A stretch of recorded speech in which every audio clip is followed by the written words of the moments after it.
Hi everyone, my name is Elizabeth Spraggins. I am the founder of All Joy Inspired and the owner of Digging from Darkness, Living in Light. Today's episode is a very special one, but I wanted to come to you first before we begin today and explain to you why it is important for me to bring this message to you. I left the industry for a very specific reason. Now, there were a few things that contributed to me becoming unhappy with what it was I was doing for a living. And the issue we're going to discuss today is one of the biggest reasons that I initially began to want out. Some of you may feel as if you're sitting in my chair right now speaking about this. Some of you may feel like you couldn't bear to actually express these things publicly.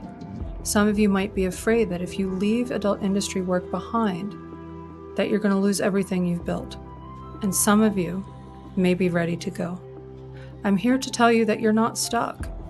Many other people have come forward. Many others have decided that they're going to begin taking steps to build a life outside of the adult industry, that they're going to move forward with doing something different so they can feel as if they're contributing to society instead of damaging it.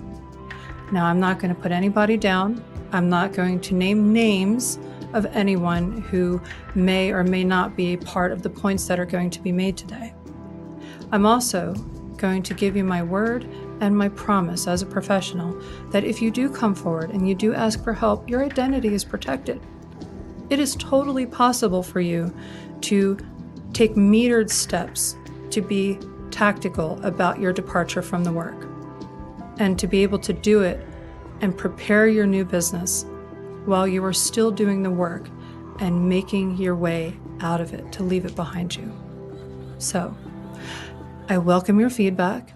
If this is you and you are feeling as if you may want a little bit more information, or if you're just ready, you're ready to leave it behind you, and you want to know how to do it without screwing up your life, or your fan base, or your future customer base, we have answers. As you're going to see, others have done it. You are not alone. And we are here to receive what it is that you have to say. So if you want to contact me with some feedback privately, you can reach me at elizabethspraggins@alljoyinspired.com. Or some of you even have my phone number. But this is for you today, because I'm coming from a place of love. I know what it's like to feel stuck. I know what it's like to hate, to absolutely hate what it is that you need to do in order to make a living. Now, we are addressing the adult industry performers, the crew, and the support staff who are seeing how things are changing, and you don't want to be a part of it anymore because your values, even though it is just a job, your values are telling you it's time to go. We're here for you. So with that, enjoy the show. Hi, everybody. Welcome today. Today is a very special broadcast. Today we have one of our industry superstars. I wouldn't say superstar, but okay. Female. He is a superstar who has moved into his own incredible venture. I can't wait for you to meet Stirling Cooper. Sterling, thank you so much for being here. I am so honored. I'm in awe. Please, would you please tell everybody who hasn't become familiar with you yet who you are and how much of a badass you are. So my name is Stirling Cooper. I'm a retired porn star. Got nominated for a bunch of awards, won a couple, and now I've gotten out of the industry a couple of years ago. Since then, I have been trying to help guys, and primarily I help guys with what I call the 4 horsemen of the dick-apocalypse. I think I already fucked that up. Premature ejaculation, delayed ejaculation, erectile dysfunction, performance anxiety. The 4 horsemen of the dick-apocalypse. That's what I help guys with. Plus, I also help them to please their partner in the bedroom, become a better lover, become a more dominant lover, and that's led me, into the YouTube space, Twitter space. I'm very vocal. I'm very unapologetic. I'm very I can be controversial at times, especially to people in our former industry. They don't really like me very much. You're the exception, not the rule. There are a few more. But first, before we move on, I got to say, we the women of the world, thank you, Stirling Cooper. good to hear. Making relationships more awesome for women, one man at a time. Thank you. So are you self-taught? Do you have formal education in what you do now? My education is actually a chemistry degree.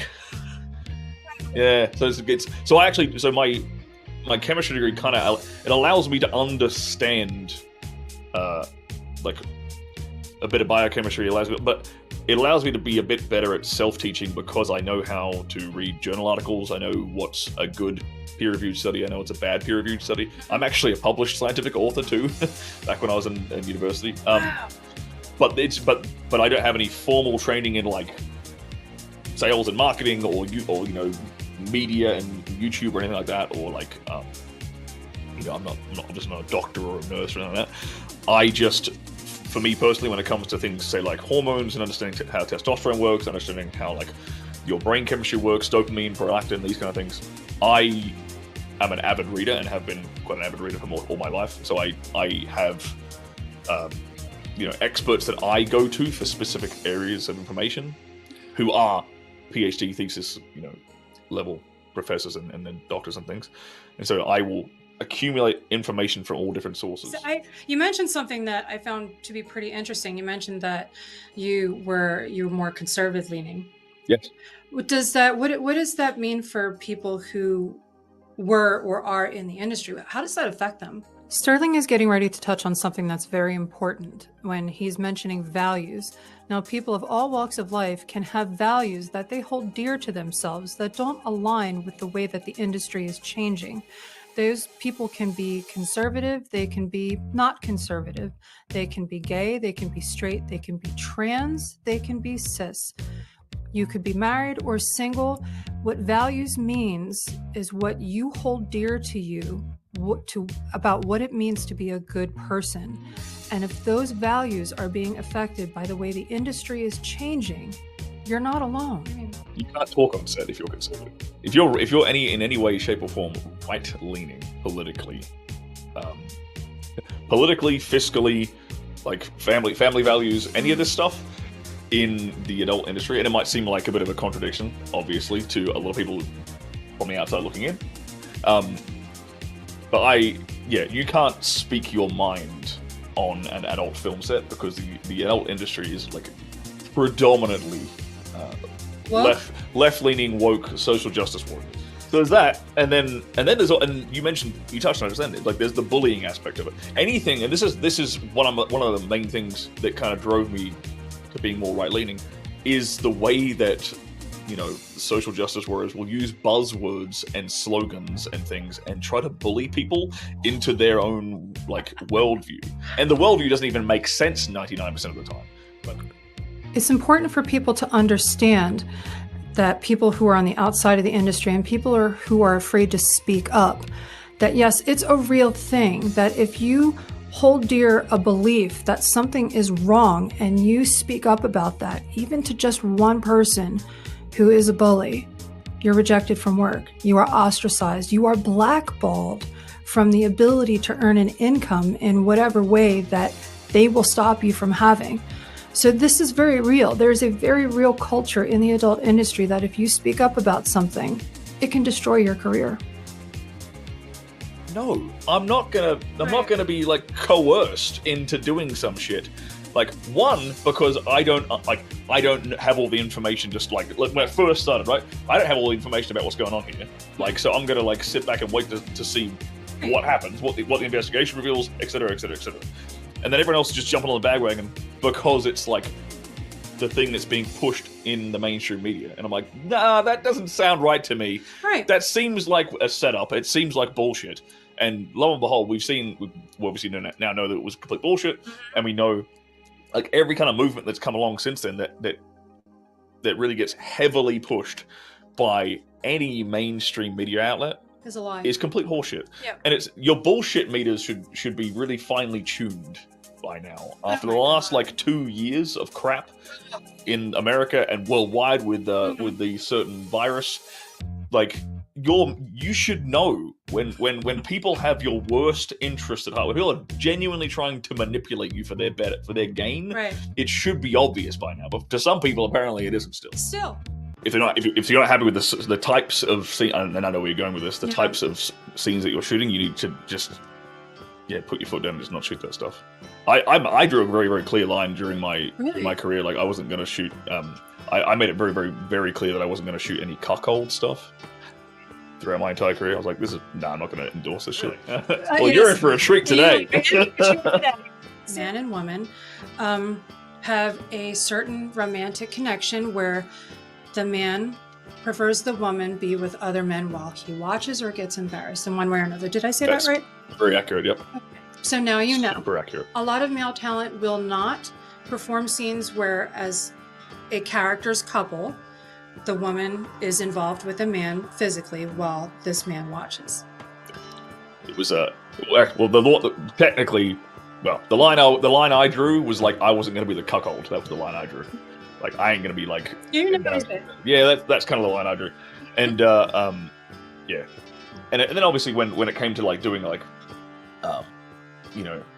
when I did have an OnlyFans for a very short period of time. Sure. Doing like any custom content or whatever, like I wouldn't do any like race play stuff and things like that. So these days, a lot of the race play is selling a lot of new. Yeah, I'm just like, no thanks. It's not. That's not a line I'm gonna cross. Thank you very much. Yeah. So if you're in if you're a performer and you're in this situation, it's like, well, if you're not comfortable shooting stuff, just tell your agent no. No one is gonna like, if they're gonna try and force you. You can go on social media and call them out on this shit. Like, and this may be getting into beliefs that we share. Even though you consider yourselves conservative, I'm conservative leaning. I'm more centrist than anything. The sissification of men. Sissification of men? Yes. Good. It's an interesting term. Never heard that like that. Has become normal to our population, our society. And adult entertainment has begun to reflect that with the cuckold thing, with the pussification of men, basically. There's no soft way to put it. Men are taught that being men is not only not okay, but bad. Teaching men to run away from being men and telling them that the only way to be acceptable to a woman or acceptable to society is to play down what makes them men. Yeah. How do you feel about that? To supplicate them. Right. Yeah. To put the pussy on a pedestal, really. Is that what it is? Yeah, it meant like, and it's not only pornography. Pornography does play a big part in it. Okay. You just think about like think about a large chunk of the scripts we would have had to act out, right? Right. Think about like the male characters in those scripts.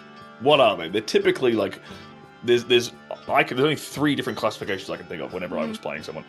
They were either like manipulative bad guys, right? Yeah. Coercing, blackmailing bad guys, right? Mm-hmm. Or they were like bumbling idiots who got lucky and like a horny nymph, MILF came along and seduced them. Really, those are the 2 scripts. Like those are really the 2 scripts. There was never like, I don't think I ever recall like strong, masculine, seductive, attractive character gets the girl in basically any porno I ever did. I was in the industry just about 6 years before you got in, and I noticed things started to change right around 2014, 2015, when different scripts would come across to me, and I was like, what is going on with these people? And more and more and more, I started to see the weak male stereotypes. I started to see the manipulative. And can we talk about what we... Yes, please. Yeah, okay, let's do this. I just want to make sure you're okay talking about it on your channel. Am. Yeah, so you're talking about like the stepmom, stepson stuff, the stepdad, stepdaughter stuff, like all the fake what you would call fake porn, basically, that is rampant across porn and stuff. It seems to be that's all there is now. It's everywhere. It's important for people to understand that the genres of entertainment produced by the industry coincide with the interest of the public. That is why we're discussing the conditions of the public and conditions of the state of mind of the people who watch and people who buy the entertainment. This is going to lead into what we're going to talk about next, and it is not an easy subject to discuss. So I hope you guys bear with me and keep watching. I have been asked this question so many times about like why, like the question I always get asked is why is this so common and so popular, etc. And I've never had a good answer, honestly, and until we sat and had a quick chat before this went live. So I actually want to hear you explain it. I've had several years to think about this. I've had several years to do a lot of deep introspection and to keep my eyes open to all of the bullshit that has been crammed down people's throats. See, because when people are eating this stuff up that's being fed to them, I'm sitting behind them watching it happen and wondering why. So when I started to see all of these family-oriented scripts, family-oriented, or underage-oriented pseudo, underage-oriented scripts, because people are of age, you guys, professional scripts. Every single one of them, right? Like every single one. Even there's a couple of people that don't look like they're of age. They are all of age. But they're deliberately made to look, questionable at that point. And I've noticed that happening too, which made me open my eyes even more.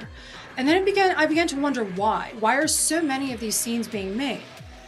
Well, if you pay attention to news or to information being thrown at the public, you're going to see a lot of officials, a lot of important people getting caught having inappropriate relationships with underage people.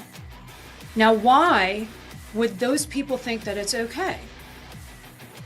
Now, it is at this point when earlier in my career, when I started to see these things happen more and more often, I did begin to pay attention, and it made me wonder why, because it's just how my brain works, that I see these things and I need to know if it's going to get worse, if it's going to go away. Is it just, a brief fad in the industry interest that, sometimes comes and goes. But the more and more I saw happening in the public, and the more I became aware of just how bad the interest in this type of entertainment was. Only it wasn't just being observed as a pretend entertainment. People were doing this, and I didn't have any idea how bad the behavior was off camera, in the real world, in real life, and that it was getting worse and worse and worse, and it overwhelmed me. The idea that I was contributing to a behavior that was hurting people, that was hurting children, I just couldn't bear to do it anymore. I didn't want to do it one more day, and that is why I chose to do the scenes which were physically harmful to my safety. We're going to talk more about that. How many of them are getting actually punished for it? How many people do we not know about that have these inappropriate relationships? And society's entertainment reflects what people want to see. So beginning back about in 2014, I believe I came across my first acting role where I was actually playing someone's mom. And it disgusted the shit out of me. And what I was told was that it's just a story, it's fake, you're not actually hurting anybody with it. Now, this was for a very tiny company. I doubt they're even still in business. So I thought nobody's ever going to see this. Sure enough, 10 years later, it's the norm now. It's not only absolutely the norm, I'm known for it. I'm known for that one scene that was 5 minutes long. Yeah. Makes specific sense. Mm-hmm. Yes. It's also any woman who is like, late 20s is literally like the MILF performer. It's basically all you get cast to do is like MILF with like the auntie, the sexy auntie, the sexy like stepmom, whatever. That's basically it. That was actually kind of one of my frustrations with shooting, because I actually like working with like more mature, women kind of like around my age when I'm working, because they're always more fun than like the young 18-year-olds. And I'm like, son of a bitch, I never get cast with these because I don't look like a 16-year-old boy, so I ain't getting fucking cast with you. I'm like, this is a pain in the ass. But leading into what you were saying, it's like from what I'm gathering from your conclusion is like, and you were there at the very, very start of the trend. You saw the very start. So I got in when the trend already existed. So I didn't see the before and the after. Progression. You've seen it. So your conclusion, I guess, is like, is it people in charge of the pornographic industry trying to push pedophilia and inappropriate family relations and breaking up the family unit, or I'm genuinely asking, or is it or do you think that is the taste for that kind of material is a consequence of the greater society's breaking up of the family unit? I really appreciate somebody finally asking this, because it has been in my head and I've been wanting to talk about this for years. What I see, and I am a tinfoil hat manufacturer myself. I wear my tinfoil hat, I wear a tinfoil bra, I have tinfoil panties. Everything tinfoil. But what that means is that I pay attention to things that most people ignore. And what I've seen is not that the industry is trying to push the ideal on people. The industry is producing things that people are demanding be made. And why is that? What are you seeing right now with the sexualization of children? Everywhere. It's everywhere. With the adult-oriented shows being played in children's venues. Yeah. How inappropriate that is. If somebody comes in front of my children, my grandchildren, which I have two, if I ever saw them go to a library and had a strip show or a burlesque show, I would yank them out of there so fast. Yeah, who thinks that that's appropriate for children? So that is the sort of thing I'm talking about, where it's being normalized to expose children to sexuality before they're mature enough to know what their own is yet. I was especially grateful to interview with Stirling Cooper because I consider myself an expert in intimate relations. I consider Stirling Cooper to be someone who is an expert in men's intimate health and in men's intimate behaviors. So what I'm going to ask him next is how this entertainment is possibly damaging to society and contributing to behaviors which are disconnecting men from healthy, intimate habits. Stay tuned. You know what? I look at pornography like any other vice, right? Some people, like, if I give somebody a cigarette, he will become a pack-a-day smoker. Somebody else, he won't. He just, doesn't do anything to him. Another guy, if I give him, like, a shot of whiskey, he'll end up, like, under a bridge in Los Angeles, like, smoking crack eventually. Someone else, he'll have a shot and he'll have a good, fun night. All these, like, vices really hit people differently. Some people can absorb these vices and it doesn't fuck up their life and they're fine. Other people can take porn and down this dark rabbit hole where it's super habitual. They're doing it multiple times a day. They're not interacting with women in real life at all because they've got no motivation to. They're not hitting the gym because they've got no motivation to, because like perpetual jacking off to pornography ruins your dopamine circuitry. So they don't have any motivation to do anything. So it's because of the constant ease and accessibility of it, the intense variety and enormous catalog that is like internet pornography, and the fact that it's free and the fact that it's on your phone 24/7 accessible is the reason that it can even produce that outcome in the first place. You wouldn't. I doubt very much you ever had a guy who had sort of extreme habitual porn use when he had like a DVD or like a magazine, because like there's not as much variety. It doesn't screw him up as much. It can't be this sort of thing you're constantly chasing if you've literally just got like one DVD or whatever laying around. But if you've got just endless options of pornography you can constantly scroll through and choose, it can trigger this really, really habitual thing and really screw guys up. And I wasn't even aware of how like that effect on men until I started like talking to guys and helping them with stuff, and they would tell me like, oh, I have this problem, I jerk off this many times a day, watch this before, and I've got this problem. I'm like, holy shit. Like, and I started seeing that again and again, and one real big phenomenon I've noticed with younger guys is they find it there's a new definition which we've had to come up with, which is delayed ejaculation, which is because of pornography use. Yep. And it's basically exclusive to like younger guys because they watched so much porn that they cannot get off with a beautiful woman in front of them anymore. She is no longer novel enough for his brain to kind of lose control and ejaculate. And that's insane. It's insulting to the woman.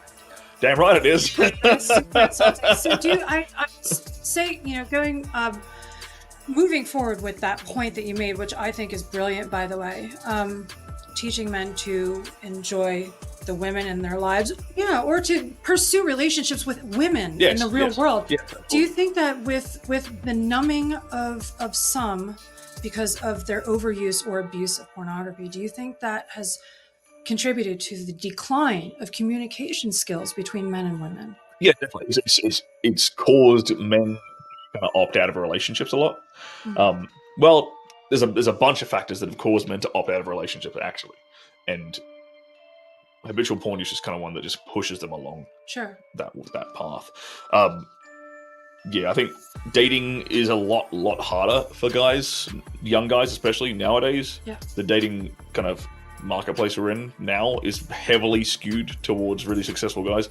Again, because of Instagram and dating apps, where you now have like it's a global sexual marketplace, not a local one. So like, if we reround the clock, when you were a teenager or something, who are you when you're an 18-year-old girl living in your hometown? Who are you going to date? You're going to date one of the guys that's in your hometown. Sure. Right? Because that's who you can talk to. Yeah. That's who you can get attracted to and get along with. Now, an 18-year-old girl in like a small town in Wisconsin, if she's pretty, she hops on Instagram. She's getting DMs from guys from everywhere. She's getting DMs from guys in LA, New York, Vegas, Dubai, whatever. Yes. And she has this plethora of options. However, her male counterpart in that small town, he ain't got those options. He doesn't have them because men are the ones that do the pursuing, not women. So it makes dating. So you've got this really perfect shitstorm where like dating is much harder for younger guys.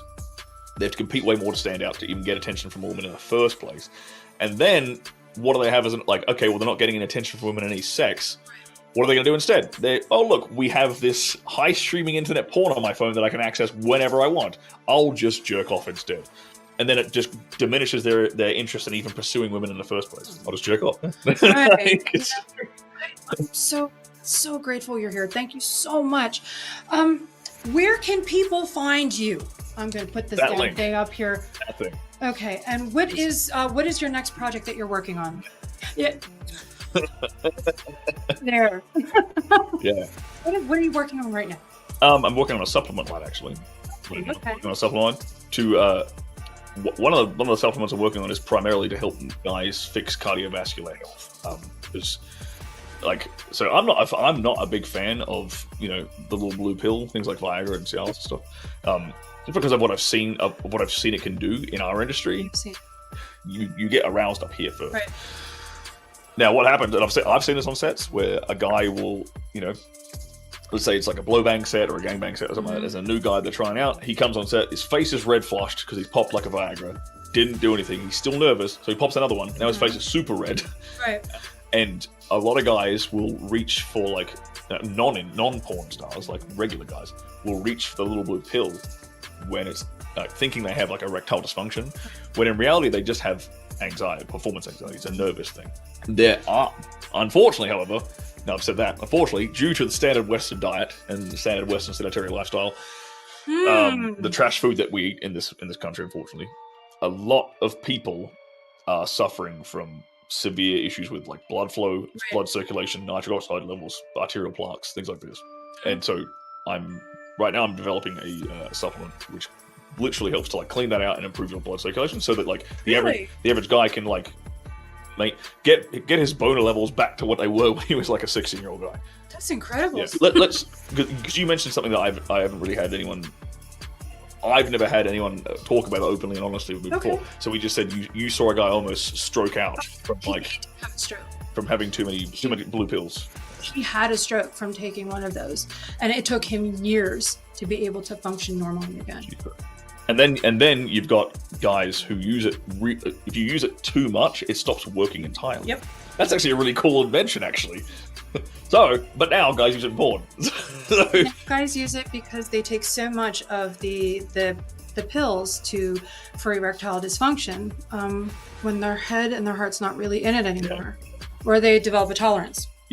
your body develops a drug resistance to that. So now what are you going to do? Now you get the robo-dick. I call it the robo-dick. It's just like a pump they put in the penis. For those of you who don't know, Mom, I'm going to explain this for you, Mom. Sorry, Mom. It's a prosthesis that goes inside of the actual appendage, and there is a button underneath of the testicles that is pushed when it's time for the man to become erect. And that is how he's able to have sex. Again, that is also for men who originally created for men who were paralyzed or injured in one way or another.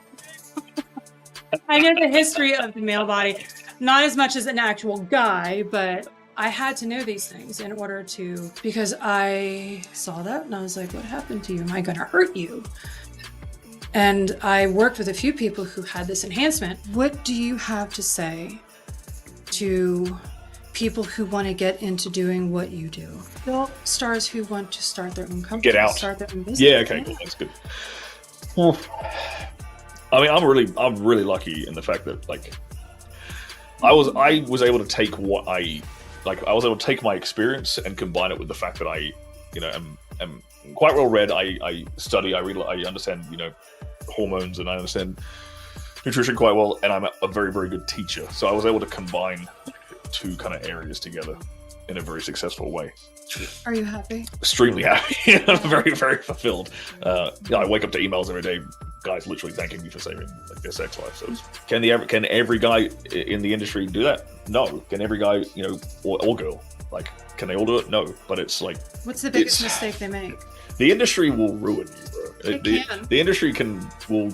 I think the problem is that a lot of people, especially young girls, get into this industry for the wrong reasons. They get into it thinking it's glitz and glamour and it's easy money, and that is super, super wrong. Taxes. So, I mean, what's my advice to people who want to get out of the industry? You develop skills. Like you are actually in a lucky situation where you have a lot of independence with your time, because you're not shooting every day, right. And you pick your work, and the pay is pretty decent. Yeah.